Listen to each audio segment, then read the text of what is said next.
अर्जुन उवाच स्थितप्रज्ञस्य का भाषा समाधिस्तस्य केशव स्थितिः किं प्रभाषेत किमासीत व्रजेत किम। अर्जुन ने कहा, हे केशव, दिव्य चेतना में लीन मनुष्यों के क्या लक्षण हैं? वह सिद्ध पुरुष कैसे बोलता है, कैसे बैठता है और कैसे चलता है? श्री भगवानुवाच प्रजाहति यदा कामान् सर्वान् पार्थमनोगतान् आत्मन्येवात्मनः तुष्टः स्थितप्रज्ञस्तदोच्यते। परम प्रभु श्री कृष्ण कहते हैं, हे पार्थ, जब कोई मनुष्य स्वार्थ युक्त कामनाओं और मन को दूषित करने वाली इंद्रिय तृप्ति से संबंधित कामनाओं का परित्याग कर देता है और आत्मज्ञान को अनुभव कर संतुष्ट हो जाता है, तब ऐसे मानव को दिव्य चेतना में स्थित कहा जाता है। दुःखेष्वनुद्विग्नमनाः सुखेषु विगतस्पृहः वीतरागभयक्रोधः स्थितधीर्मुनिरुच्यते। जो मनुष्य किसी प्रकार के दुखों में क्षुब्ध नहीं होता, जो सुख की लालसा नहीं करता और जो आसक्ति, भय और क्रोध से मुक्त रहता है, वह स्थिर बुद्धि वाला मनीषी कहलाता है। यः सर्वत्राणभिस्नेह तत्तत्प्राप्य शुभाशुभं नाभिनन्दति न द्वेष्टि तस्य प्रज्ञा प्रतिष्ठिता। जो सभी परिस्थितियों में अनासक्त रहता है और न ही शुभ फल की प्राप्ति से हर्षित होता है और न ही विपत्ति से उदासीन होता है, वही पूर्ण ज्ञानावस्था में स्थित मुनि है। यदा संहारते चायं कुर्मो ज्ञानीव सर्वशः इन्द्रियाणीन्द्रियार्थेभ्यस्तस्य प्रज्ञा प्रतिष्ठिता। जो मनुष्य अपनी इंद्रियों को उनके विषय भोगों से खींच लेने के लिए उसी प्रकार से योग्य होता है जैसे एक कछुआ अपने अंगों को संकुचित करके उन्हें खोलकर भीतर कर लेता है, वह ज्ञान में स्थिर हो जाता है। विषया विनिवर्तन्ते निराहारस्य देहिनः रसवर्जं रसोऽप्यस्य परं दृष्ट्वा निवर्तते। यद्यपि देहाधारी जीव इंद्रियों के विषयों से अपने को कितना दूर कर ले, लेकिन इंद्रिय विषयों को भोगने की लालसा बनी रहती है।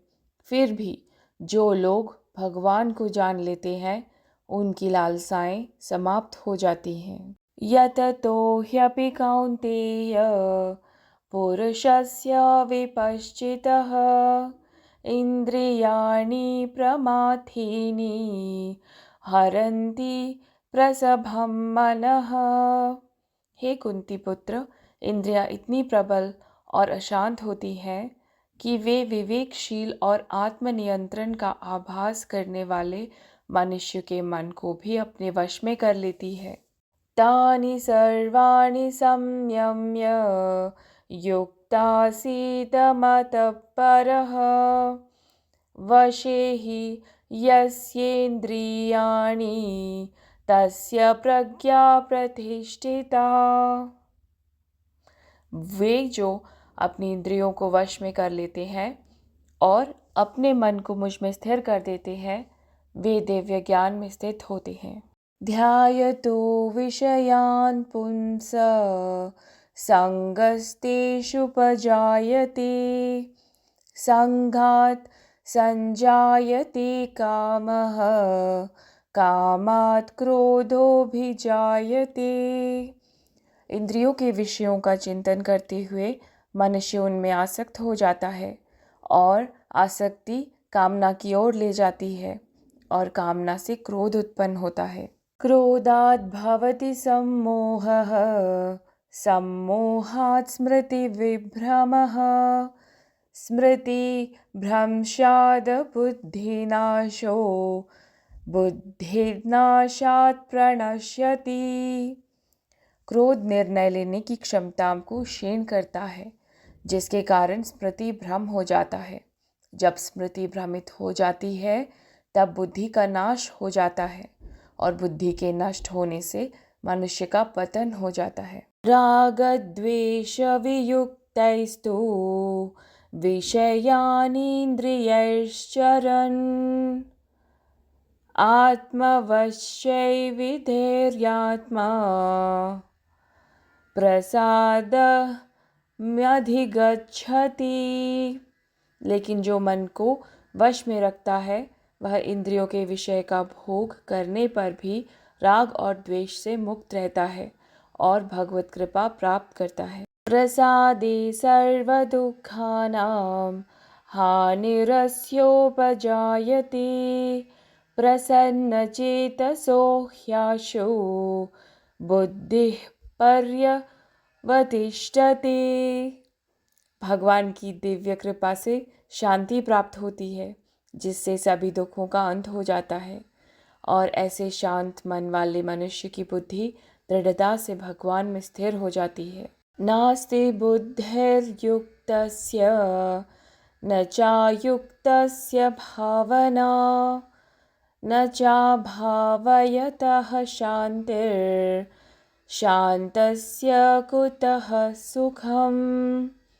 लेकिन असंयमी व्यक्ति का अपने मन और इंद्रियों पर नियंत्रण नहीं होता, न ही उसकी बुद्धि दृढ़ होती है और न ही उसका मन भगवान के चिंतन में स्थिर हो सकता है। जो अपने मन को भगवान में स्थिर नहीं करता, जिसके बिना शांति संभव नहीं, और शांति के बिना कोई कैसे सुखी रह सकता है। इंद्रियाणां हि चरितां यन्मनो नो विधीयते, तदस्य हरति प्रज्ञां वायुर्नावमिवाम्भसि। जिस प्रकार प्रचंड वायु अपने तीव्र वेग से जल पर तैरती हुई नाव को दूर तक बहा कर ले जाती है, उसी प्रकार से अनियंत्रित इंद्रियों में से कोई एक, जिसमें मन अधिक लिप्त रहता है, बुद्धि का विनाश कर देती है। तस्मादयस्य महाबाहो निग्रहीतानि सर्वशः, इंद्रियाणीन्द्रियार्थेभ्यः तस्य प्रज्ञा प्रतिष्ठिता। इसलिए हे महाबाहु, जो मनुष्य इंद्रियों के विषय भोगों से विरक्त रहता है, वह दृढ़ता से लोकातीत ज्ञान से युक्त हो जाता है। या निशा सर्वभूतानां तस्यां जागृति संयमी, यस्यां जागृति भूतानि सां निशा पश्यतो मुनेः। जिसे सब लोग दिन समझते हैं, वह आत्म संयमी के लिए अज्ञानता की रात्रि है, तथा जो सब जीवों के लिए रात्रि है, वह आत्म विश्लेषी मनुष्य के लिए दिन है। आपूर्यमाणामचल प्रतिष्ठं समुद्रमापः प्रविशन्ति यद्वत्, तद्वातकामायं प्रविशन्ति सर्वे, स शान्ति माप्नोति न कामकामी। जिस प्रकार से समुद्र उसमें निरंतर मिलने वाली नदियों के जल के प्रवाह से विक्षुब्ध नहीं होता, उसी प्रकार से ज्ञानी अपनी चारों ओर इंद्रियों के विषय के आवेग के पश्चात भी शांत रहता है, न कि उस मनुष्य की भांति जो कामनाओं को तुष्ट करने के प्रयास में लगा रहता है। विहाय कामान्यः सर्वान् पुमांश्चरति निःस्पृहः, निर्ममो निरहंकारः स शान्तिमधिगच्छति। जिस मनुष्य ने अपनी सभी भौतिक इच्छाओं का परित्याग कर दिया हो और इंद्रिय तृप्ति की लालसा, स्वामित्व के भाव और अहंकार से रहित हो गया हो, वह पूर्ण शांति प्राप्त कर सकता है।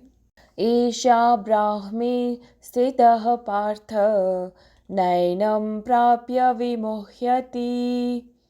स्थितत्वास्यामनत्कालेऽपि ब्रह्मनिर्वाणमृच्छति।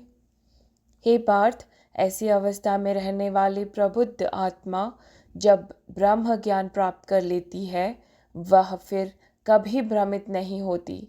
तब मृत्यु के समय भी इस दिव्य चेतना में स्थित सिद्ध पुरुष जन्म और मृत्यु के बंधन से मुक्त हो जाता है और भगवान के परम धाम में प्रवेश करता है। तो जब भगवान ने अर्जुन को आत्मज्ञान, ब्रह्म ज्ञान की बात बताई, स्थिति बताई, तो अर्जुन प्रश्न करता है कि जो जीवन मुक्त होता है, जिसकी मुक्ति हो जाती है, जो सेल्फ रियलाइज्ड होता है, जो परम ज्ञान को प्राप्त होता है, वो कैसे बात करता है, वो कैसे बैठता है, कैसे चलता है।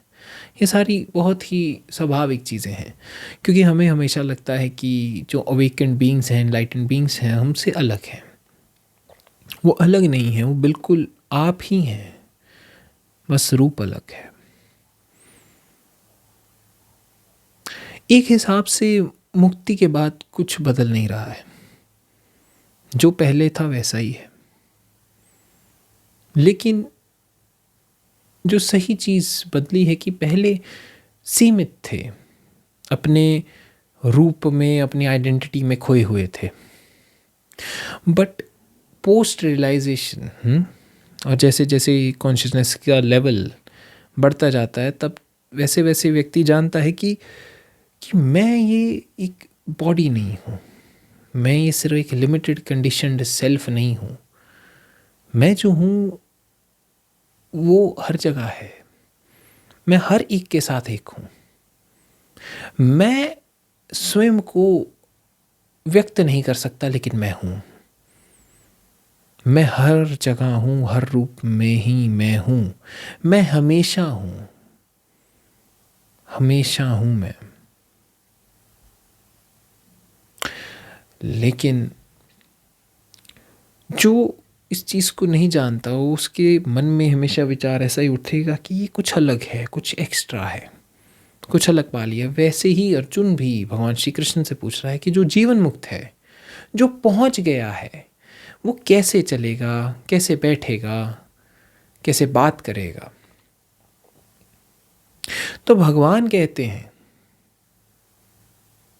कि पार्थ, जब कोई मनुष्य उस परम ज्ञान को प्राप्त हो जाता है, तो वो स्वयं की जितनी भी आप कह लीजिए डिज़ायर्स हैं, आशाएं हैं, उन सब को हटा देता है, या एक ढंग से कहे वो हट जाती हैं। क्योंकि अब जो सैटिस्फैक्शन, जो चैन आएगा, वो स्वयं में आएगा, आत्म स्वरूप में। व्यक्ति इच्छाओं के पीछे, डिज़ायर्स के पीछे क्यों भाग रहा है? क्योंकि वो चैन ढूंढ रहा है, सेटिस्फैक्शन ढूंढ रहा है। उसे लग रहा है कि मैं नया फ़ोन ले लूँगा, नया घर ले लूँगा, गाड़ी ले लूँगा, तो मुझे सेटिस्फैक्शन मिल जाएगी। नहीं, एक्चुअल सेटिस्फैक्शन हमेशा इनर है, आंतरिक है, बाहरी नहीं है। जब इस चीज़ को व्यक्ति समझ लेता है, तभी हम उसे विवेकशाली कहते हैं, तभी हम उसे ब्रह्मज्ञानी कहते हैं कि इस व्यक्ति को आत्मज्ञान हो गया, अब ये स्थित हो गया है स्वयं में, ये जानता है, अब ये दिव्य चेतना को समझ गया है। ऐसा व्यक्ति फिर ना ही आप कह लीजिए कि दुखों में या सुखों में किसी भी तरह में फंसेगा नहीं। हर मोह से एक तरह से आज़ाद रहेगा, क्रोध से, डर से। और ऐसे ही व्यक्ति को हम कहेंगे कि वो सहज स्थिति में है,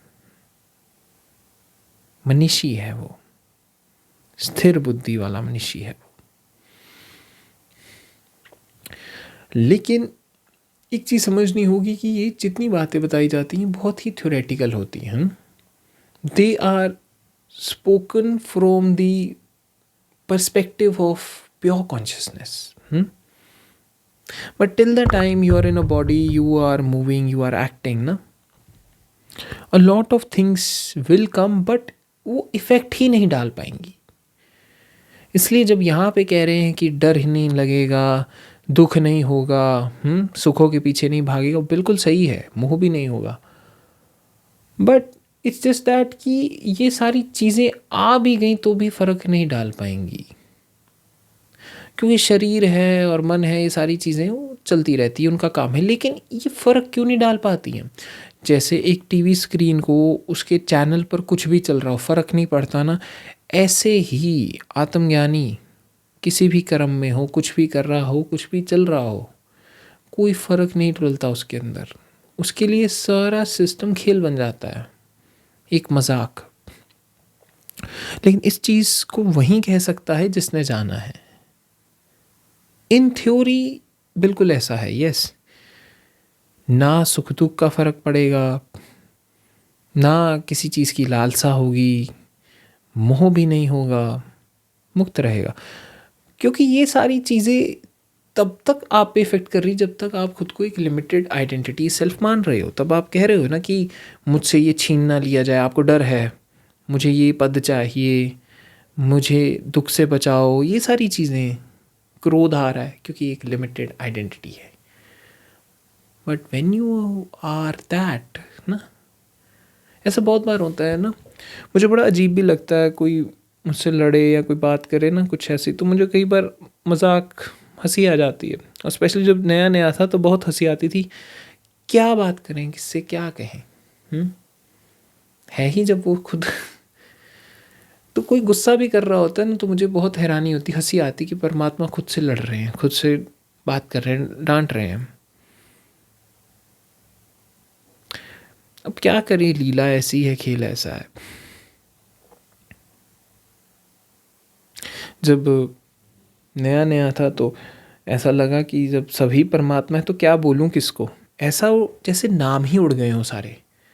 पानी को पानी कहूँ, परमात्मा कहूँ, हवा कहूँ, परमात्मा कहूँ, खुद को क्या कहूँ, सृष्टि को क्या कहूँ, नाम क्या दूँ, सारे नाम रूप ही जैसे उड़ गए हो। लेकिन ये भी समझता हूँ कि भौतिक संसार है और लिमिटेड माइंड्स को समझाने के लिए लिमिटेड शब्दों का, लैंग्वेज का यूज़ करना पड़ेगा।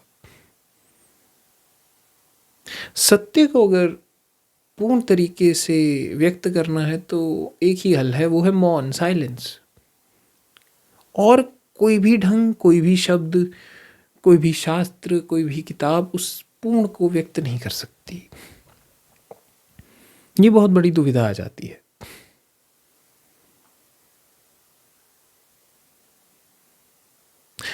भगवान फिर आगे कहते हैं कि जो ऐसा व्यक्ति है जीवन मुक्त है, वो खुद को हर जगह पाता है पर किसी भी चीज़ से मोहित नहीं होता। ये वही बात है कि connected to all, attached to none. जुड़े तो सबसे हुए हैं ना, मतलब कि, लेकिन किसी से भी मोह में नहीं फंसे हुए। हर एक चीज़ के प्रति ओपन है पर जुड़े नहीं है। ना उसके लिए कुछ सही है ना गलत, अच्छा बुरा नहीं है। ना वो खुश होता है ना दुखी होता है। बिल्कुल वैसी स्थिति है जैसे बुद्ध कहते हैं। बट दिस इज, जैसे मैं कह रहा हूं, this is from the ultimate perspective, from the very ultimate perspective. ऐसा व्यक्ति होगा, बट मोस्टली लोग जो जीवन मुक्त भी हैं, रियलाइज्ड बीइंग्स हैं, वो इस ढंग से जीना प्रेफर नहीं करते। आई मीन कि बिल्कुल ही सोसाइटी के प्रति, सृष्टि के प्रति इनडिफरेंट रह लो, फिर तो उनका होना ना होना एक समान हो जाता है। बट मतलब वो हर एक एक्ट में इन्वॉल्व भी होते हैं, कल्याण का भी सोचेंगे, कर्म भी करेंगे जो सृष्टि के लिए अनिवार्य है। कर्म करेंगे, लेकिन जुड़ते नहीं हैं, उससे चाह के भी नहीं जुड़ सकते। उनके लिए खेल है, क्योंकि परमात्मा ही कर रहा है सब कुछ करवा भी वही रहा है, सब वही कर रहा है, तो उनके लिए सिर्फ एक ड्रामा बन जाता है। अच्छे भी परमात्मा के ही रूप हैं, बुरे भी उसी के रूप हैं, बट वो जब एक रोल में है, प्ले में है, वो रूप, वो जीवन मुक्त का रूप वो देखता है, समझता है, वो खेलता है कि खेल है, तमाशा है, तमाशा चलना चाहिए, और उसी तमाशे को हैंडल करता रहता है। नहीं तो भगवान श्री कृष्ण तो मुक्त है, उन्हें क्या आवश्यकता है पांडवों की सहायता करने की, कौरवों के विरुद्ध क्या पड़ी है उन्हें धर्म से, क्योंकि उनका रोल है, वो इसी कर्तव्य से उनका जन्म हुआ है, यहीं कराने आए हैं वो, तो अपना रोल निभा रहे हैं। तो भगवान कहते हैं जैसे एक कछुआ अपनी जितनी भी उसके लिम्स होते हैं, जो उसकी भुजाएं हैं, उन सबको अपने अंदर समा लेता है ना, वैसे ही जो जीवन मुक्त होता है, जो वो स्थित हो जाता है, वो बाहरी चीज़ें जितने सेंस ऑब्जेक्ट्स हैं उन सब से जो उसकी अटेंशन वहाँ हटा के स्वयं में स्थित रहता है। इसको दूसरे ढंग से समझना हो तो आप कह सकते हो कि वो व्यक्ति समाधि में चला गया है, निर्विकल्प समाधि में एंटर कर गया है। अब उसके लिए उसे कुछ नहीं रह गया, उसका शरीर का भी उसे बोध नहीं रहा है, ना दुनिया का, ना शरीर का, ना किसी और चीज़ का। But the other way of understanding this is कि even during this whole process कि आप समझ रहे हो, देख रहे हो, इंद्रियां चल रही हैं, है ना, निर्विकल्प समाधि में नहीं भी हो तो भी वो व्यक्ति सहज समाधि में होगा। यानी उसे पता ही होगा वो क्या है, मतलब कि वो चाहे खाना खाए, है ना, युद्ध करे, चाहे कोई भी कर्म करे, वो मुक्त ही है, उसे ज़रा भी फर्क नहीं पड़ रहा है। वो तमाशा है, जैसे एक एक्टर एक प्ले में उसे कोई भी रोल दे दिया जाए उससे फ़र्क नहीं पड़ता ना, वैसे ही जो जीवन मुक्त है, जो सेल्फ रियलाइज्ड है, उसे इन सारी चीज़ों से बिल्कुल फ़र्क नहीं पड़ता है। वो इन सब एक्ट से फ्री है, सेंसेस और उसके जितने सेंसरी ऑब्जेक्ट्स के खेल हैं उन सब से फ्री होकर अपने में स्थित रहता है।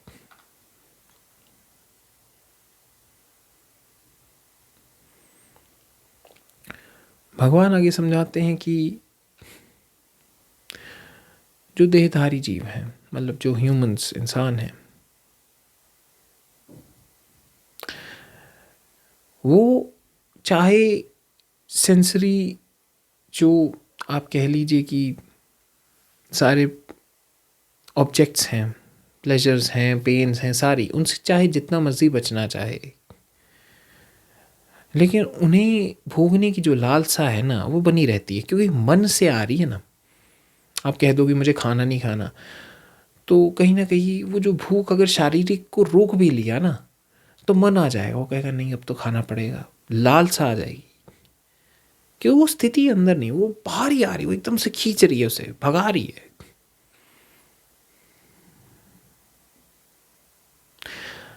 लेकिन भगवान कहते हैं कि जो स्वयं को जान लेते हैं उनकी फिर वो लालसा समाप्त हो जाती है। क्यों समाप्त हो जाती है? क्योंकि उन्हें ये सारी टेम्परी जो सेंसरी ऑब्जेक्ट्स हैं इनसे बड़ा कुछ मिल जाता है, कुछ शाश्वत, कुछ परमानेंट मिल जाता है, जहाँ पे वो स्टेबल रह सकते हैं, जहाँ पे वो टिके हुए रह सकते हैं, जिसके आगे और कुछ बचता नहीं है। उस चीज के कारण वो इन सभी चीज़ों में वैसे फंसते नहीं। इसका मतलब ये नहीं कि वो खाना नहीं खाएंगे, उन्हें के शरीर को ऊर्जा नहीं चाहिए, वो सब चलेगा, वो इट्स बेसिक जो ह्यूमन फंक्शंस हैं, बायोलॉजिकल फंक्शंस हैं, वो चलते रहेंगे। पर जो मन के दबाव आते हैं, फालतू की चीज़ें आती, वो नहीं आपके ऊपर ऐसे हावी हो सकती। आप ऐसे हो कि जैसे आपने जान लिया कि आप समुद्र हो, लेकिन कुछ समय के लिए लहर हो, तो आप लहर होते हुए भी समुद्र को ही अनुभव करोगे।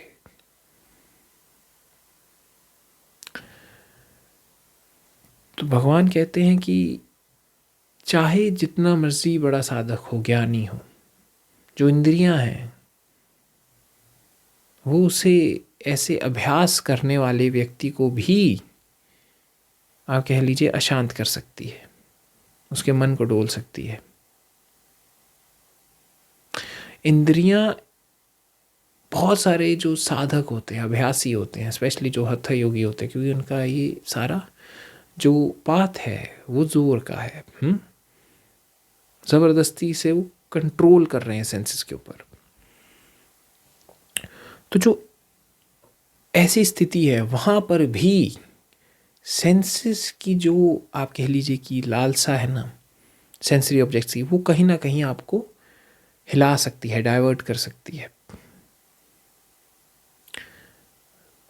तो बेटर जो पाथ होता है कि आप भागो मत, उन्हें रोको मत, सेंसरी ऑब्जेक्ट्स को। ठीक है, भूख लगे खाना खाओ, प्यास लगे पानी पियो, जो जो सेंसरी ऑर्गन्स करवाते करो, लेकिन तुम मात्र दृष्टा बन के देखते रहो, सब घट रहा है तो सब होता भी रहेगा, किसी चीज़ से दूर जाने की भी ज़रूरत नहीं।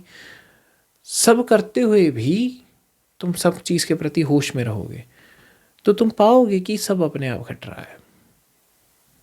तो तुम सब करते हुए भी मुक्ति के ही पथ पे चलते रहोगे। ये जो आप कह लीजिए ढंग है, जो मेथड है विटनेसिंग का, ये हठ योग से ज़्यादा इफेक्टिव हो जाता है। क्योंकि हठ योग है ज़बरदस्ती जैसे स्प्रिंग को दबाना। हम यहाँ दबा ही नहीं रहे स्प्रिंग को, हम कह रहे हैं कि स्प्रिंग जहाँ मर्जी जाए चल रहे, तो हम देख रहे हैं, हमें फ़र्क ही नहीं पड़ रहा है। तो स्प्रिंग कितना चला जाएगा, कूद कूद के उसे रुकना पड़ेगा। हठ योगी ज़बरदस्ती रोक रहा है, वहीं जो दृष्टा की साधना कर रहा है या सिंपल तांत्रिक क्रियाओं का उपयोग कर रहा है या जो समर्पण भी, वो रोक नहीं रहा है, उन्हें कुछ नहीं कर रहा है, वो स्प्रिंग को छेड़ ही नहीं रहा है, वो देख रहा है, बस उछल रहा है, कूद रहा है, स्प्रिंग सेंसेस कुछ भी कर रहे हैं, वो बस इंजॉय कर रहा है। क्यों, जानता है कब तक कर लेंगे, बैठना तो हो गई। जैसे स्प्रिंग हमेशा के लिए कूद नहीं सकता ना, बैठ जाता है, वैसे ही जो इंद्रियां हैं वो हमेशा हर एक प्लेजर पेन में ही नहीं फंसी रहेंगी, सेटल डाउन हो जाती हैं स्वयं में।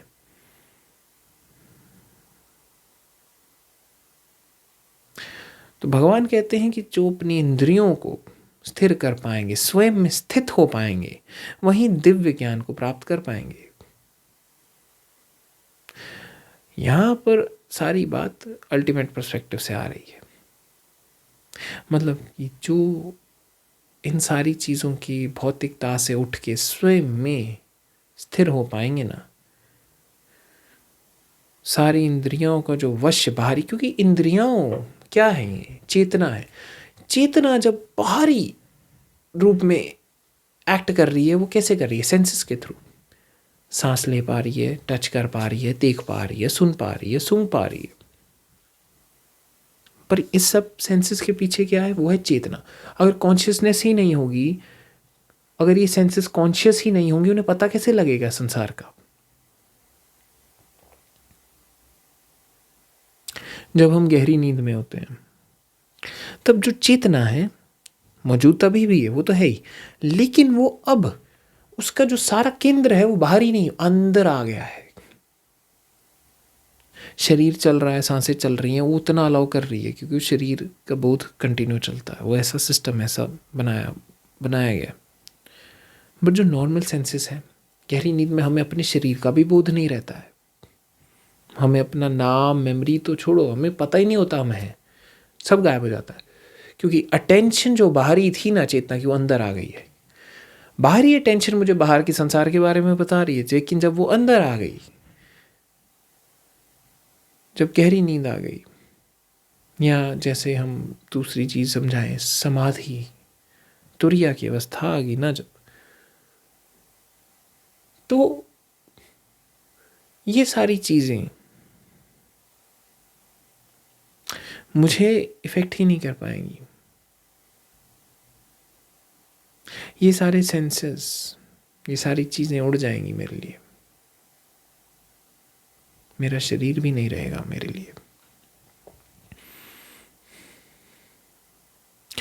तो भगवान श्री कृष्ण आगे कहते हैं कि ऐसा व्यक्ति ही सत्य को प्राप्त हो पाएगा, क्योंकि वो इन सभी लिमिटेशंस के बियॉन्ड जा रहा है। ये जो रुकावटें हैं, ये जो सीमाएं हैं, इनके आगे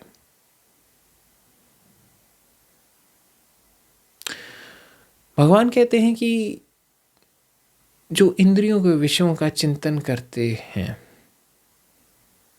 ऐसे मनुष्य आसक्त हो जाते हैं, अशांत रहते हैं,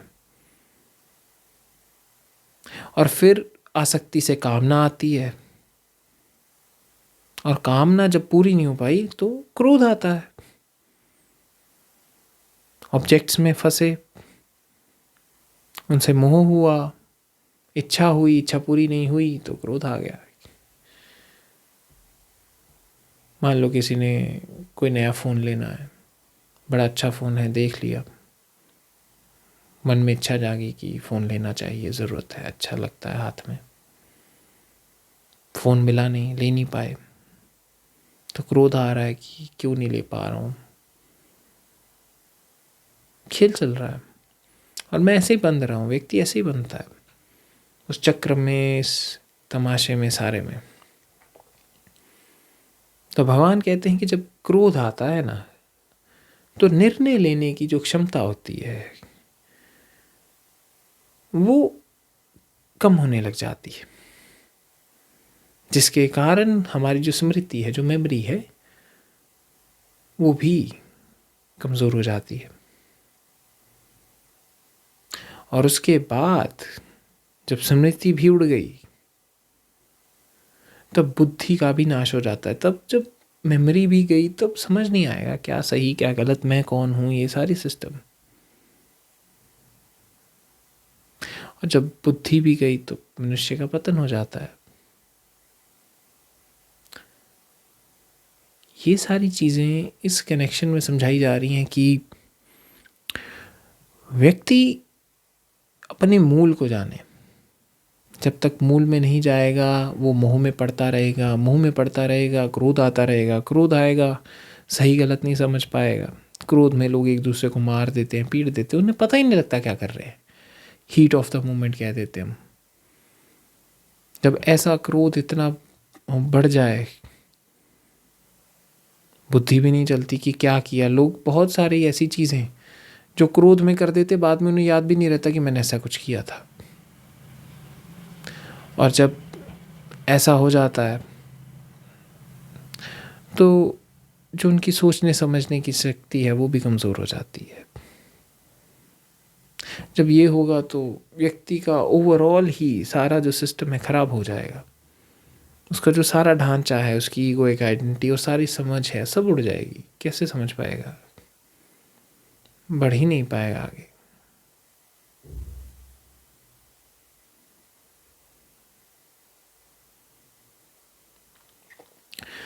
पर प्रभु कहते हैं कि जो आत्मज्ञानी है, जो इंद्रियों से ऊपर उठ गया है,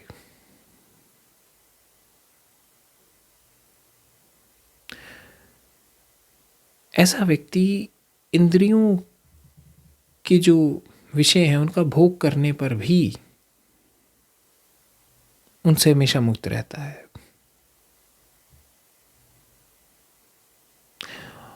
ऐसा व्यक्ति हमेशा आज़ाद रहता है और वो भगवत कृपा यानी परमात्मा को प्राप्त करता है। अब जैसे बहुत से लोग ऐसे भी जज करते हैं कि निसर्गदत्त महाराज आत्मज्ञानी तो इतना, आप कह लीजिए कि सिगरेट क्यों स्मोक करते थे, इतनी स्मोकिंग क्यों करते थे। वो ढंग था, आदत पड़ी हुई थी, अपनी मर्जी थी, चलते रहे।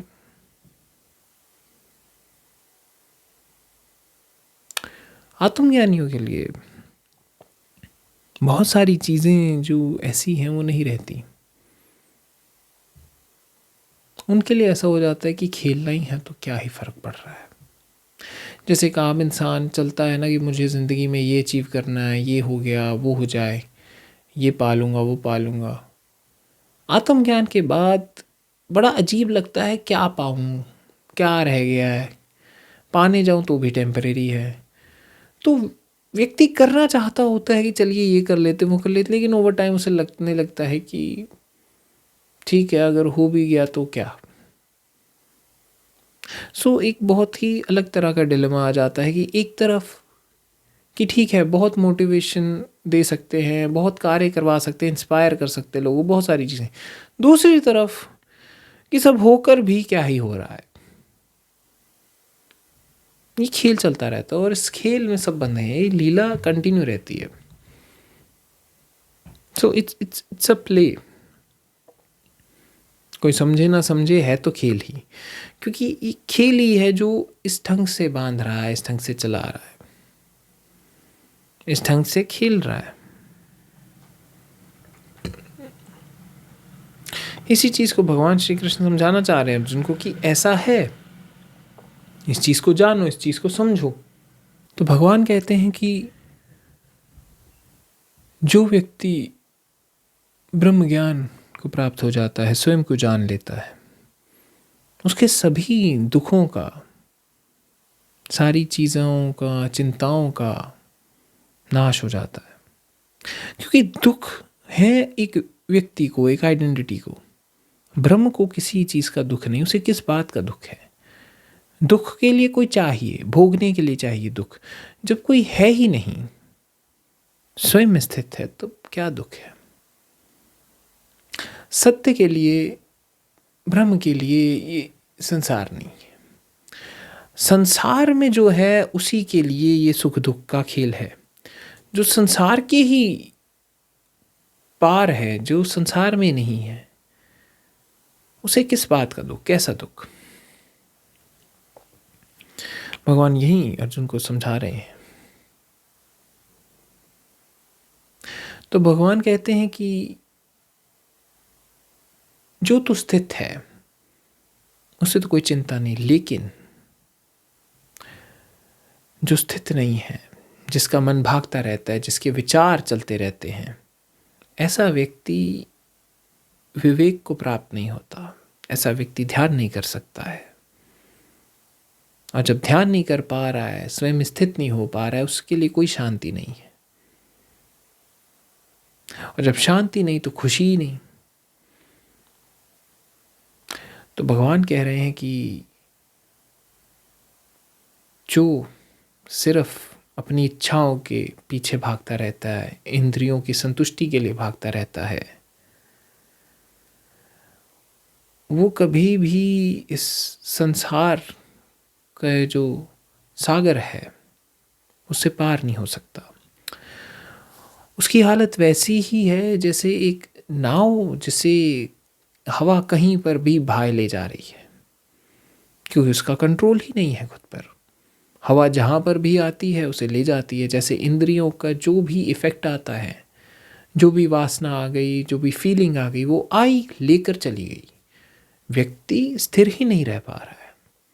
तो ऐसा व्यक्ति ध्यान कैसे करेगा, शांति कैसे मिलेगी उसे।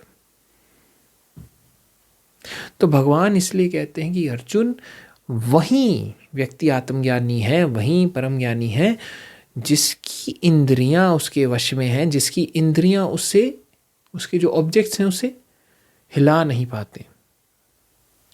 वो स्थित है, उसे कोई फर्क नहीं पड़ रहा इन सारी चीज़ों से, वहीं पहुंचा है। लेकिन जो भाग रहा है, कभी चिंता कर रहा है, ये कर रहा है, वो स्थित ही नहीं है, वो आत्मज्ञान में स्थित नहीं हुआ है।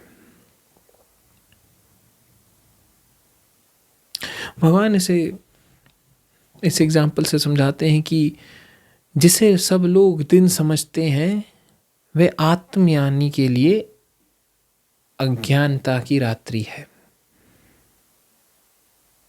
और जिसे सब जीव रात्रि कहते हैं, वह आत्मज्ञानी के लिए दिन है। ये एक तरह से मेटाफर है, समझाना चाह रहा है कि जो संसार हम कहते हैं ना, ये सारा एक हिसाब से आत्मज्ञानी के लिए नहीं है। वो इसे कंसिडर ही नहीं करता है। तो कह सकता है कि ठीक है, वो अपने शरीर को भी कंसिडर नहीं कर रहा है, खुद को भी नहीं कर रहा है। उसके लिए मात्र अंधेरा है, छल है। लेकिन जो उसका आत्मन स्वरूप है, जो सत्य है, जिसे वो हमेशा स्वयं में पाता है, उसी को ही वो दिन कहता है, क्योंकि उसी में ही उसे सारी चीज़ों का बोध हो रहा है, उसी से ही उसे समग्र का पता चल रहा है। लेकिन वहीं कोई आम व्यक्ति उसे इस चीज़ का नहीं बोध, वो कहेगा ये क्या है, ध्यान क्या है, समाधि क्या है, स्थिति क्या है, उसे कुछ नहीं पता। भगवान कह रहे हैं कि जो ऐसा व्यक्ति है वो जागा हुआ है, जो स्वयं को जानता है वही जागा है, बाकी सब सो रहे हैं, बाकी सब अंधेरे में है। जिसने स्वयं को देख लिया वो जाग गया, उसकी नींद खुल गई, वो निकल गया इस सारे काल चक्र, इस खेल से। ऐसा व्यक्ति हमेशा आप कह लीजिए कि एक तरह से सहज रहता है, वो एक तरह से सेटिस्फाइड रहता है, क्योंकि उसकी स्थिति वैसी ही हो जाती है जैसे समुद्र की है। जैसे समुद्र में जितनी मर्जी नदियाँ आ जाएं उसे कोई फर्क नहीं पड़ता है, ऐसे ही एक आत्मज्ञानी, कोई भी विचार आ जाए, कोई भी भाव आ जाए, कुछ भी आ जाए, ये सारी चीज़ें आती हैं क्योंकि ये इनकी प्रोग्रामिंग है, लेकिन उसे इन चीज़ों से बिल्कुल फर्क नहीं पड़ रहा है, वो स्थित रह सकता है। इट्स लाइक कि सामने कुछ भी आ गया, वो हमेशा मात्र स्थिति है, उसे कोई फर्क नहीं पड़ रहा जो भी आ जाए। और जब वो ऐसे रहता है तब इन सारी चीज़ों का जो आना होता है वो भी बहुत कम हो जाता है। भाव आ गए, विचार आ गए, ये सब आते हैं चले जाते हैं, इनका इतना जोर ही नहीं हो पाता है कि वो उसे हिला पाए। बिल्कुल जैसे समुद्र है, समुद्र में कोई भी नदी आ जाए, जितना मर्जी जल फेंक दो, कोई फर्क नहीं पड़ रहा है। ऐसे ही आत्मज्ञानी के ऊपर विचार आ जाएं, भाव आ जाएं, कुछ भी आ जाए, फर्क नहीं पड़ता है। ऐसा व्यक्ति स्वयं में जाता है, उसका फिर जो अहंकार होता है और जो लिमिटेड आइडेंटिटी होती है वो खत्म होती है, वहीं सच्चित आनंद को प्राप्त होता है, वहीं स्वयं को प्राप्त होता है। क्योंकि उसकी जो सारी लालसा इच्छाएं थी वो आ रही थी, कहाँ से आ रही थी? वो आ रही थी उसकी एक लिमिटेड आइडेंटिटी से, एक लिमिटेड सेल्फ से। जैसे अर्जुन की है, अर्जुन जब तक खुद को एक पांडुपुत्र समझ रहा है, किसी का पति समझ रहा है, खुद को एक योद्धा समझ रहा है, तब तक वो सीमित है, तब तक वो बंधा हुआ है सारी चीज़ों में। उसकी इच्छाएं हैं कौरवों को कह लीजिए कि दंड मिले, पांडवों को उनका अधिकार मिले, वो विजयी हों, ये सारी इच्छाएं। लेकिन जो स्वयं को जान गया है, जो ब्रह्म को प्राप्त हो गया है, जिसके लिए समग्र सृष्टि ही ब्रह्म स्वरूप है, वो व्यक्ति तो हमेशा ही शांत रहेगा। उसमें क्या होगा कि क्या मेरा है क्या नहीं है, वो तो हमेशा ही खुद को ही पाएगा हर जगह, या सिर्फ परमात्मा को ही पाएगा, खुद उसका हट जाएगा होना। तो भगवान कहते हैं कि जो ब्रह्म ज्ञान को प्राप्त हो जाता है, जो स्वयं स्थित हो जाता है, ब्रह्म स्थित हो जाता है, वो फिर कभी भी भ्रमित नहीं होता,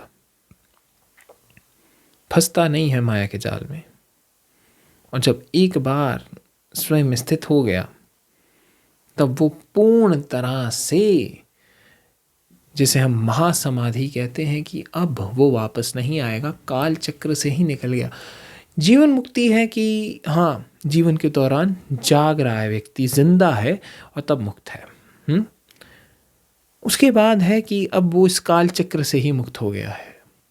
जब तक वो रह रहा है तब तक वो एक रोल निभा रहा है, एक्ट कर रहा है और बाकियों के कल्याण की बात कर रहा है। लेकिन जब वो इस सब से निकल ही गया, शरीर भी चला गया, तो वो निकल गया, वो मुक्त है। पहले भी मुक्त ही था, तब दूसरों की भी मुक्ति की मदद कर रहा था एक रूप में रह के। उसके बाद आज़ाद है वो। इसलिए हमने भारत में एक बहुत चीज़ अच्छे से समझी कि ब्रह्म हत्या नहीं करनी है, तंग नहीं करना है संतों को, बुरा नहीं बोलना, क्योंकि हमारे अंदर एक चीज़ अच्छे से डाली गई कि ये चीज़ है कि वो उस डिवाइन को रिप्रेजेंट कर रहे हैं. They are actually just the divine playing in various forms. But over time क्या हुआ कि इस चीज़ की बहुत एक्सप्लॉयटेशन हुई. वो आदर सम्मान अगर वो उड़ता गया तो उसके बहुत कारण हैं, क्योंकि इसके नाम पे बहुत सारी चीज़ें ऐसी ऐसी हुई जो नहीं होनी चाहिए थी. बट स्टिल जो मूल बात समझने की है कि जो पहुंच जाता है, जो आत्मज्ञानी है, जब तक तो एक रूप में है वो रोल निभाएगा, उसे निभाना है, वो कल्याण का सोचेगा, वो भी चॉइस नहीं होती उसकी, वो अपने आप ही आता है. वो कल्याण भाव, वो सब चीज़ें अपने आप घटती हैं. अब अगर मैं भगवत गीता के ऊपर बोल रहा हूँ तो इतना कोई मेरा प्लान नहीं था. ये तो एक बार मुझे तो 3 लोगों ने रिक्वेस्ट की रेगुलरली कि सर करो करो, और बाकी लोग भी चाहते थे. तो हमने कहा कि चलो इस पर भी बात कर लेते हैं. But it's really more about कि क्या सिस्टम है, क्या चाहते हैं. क्योंकि मुक्ति के बाद क्या रह जाता है करने को वो समझ नहीं आता है. कोई चीज़ पकड़नी होती है, कुछ चाहिए होता है करने को कि हाँ आप ये चीज़ करते हैं. और किसी को उस तक लेके जाना, स्वयं तक लेके जाने से अच्छा काम और कुछ है नहीं.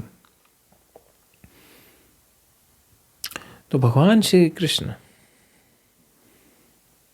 उस परम अवस्था की बात कर रहे हैं कि अर्जुन जो स्वयं में स्थित हो जाएगा, उस ब्रह्म ज्ञान में स्थित हो जाएगा, फिर वो कभी भी ब्रह्म में नहीं फंस सकता है. वो इस काल से ही मुक्त हो जा रहा है. वो जब शरीर को त्यागेगा, जब शरीर छोड़ेगा, तब वो परम में ही स्थित हो जाएगा, उसके साथ पूर्णता एक हो जाएगा. शरीर छोड़ के उस महासमाधि में लीन हो जाएगा.